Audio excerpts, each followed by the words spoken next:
Həyatda hər şeyin dərmanı varmı? Yoxsa bəzi ağrılar sonsuz olaraq qalır?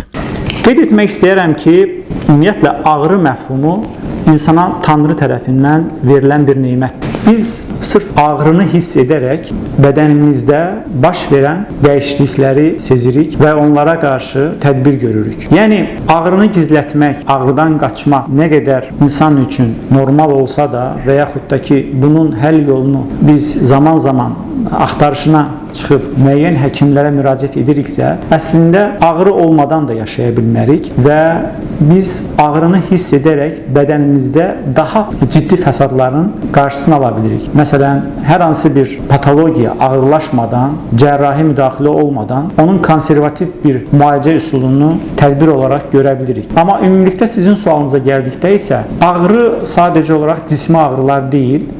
Birinci sualımın cavabına bir dəstək olaraq qeyd edim ki, bəli, elə ağrılar var ki, sağalmazdır. Elə ağrılar var ki, o insanın ruhunda oturur və ola bilər ki, onu həyatı boyu narahat edir. Bunun üçün də insan həmişə pozitiv olmalıdır, pozitiv düşünməlidir, stressdən qaçmalıdır, toksik insanlardan qaçmalıdır, ətrafında həmişə gözəllik axtarmalıdır, həmişə həyatını gözəl yaşamağa, gözəl yanaşmalarla üzərində qurmalıdır bu strategiyanı.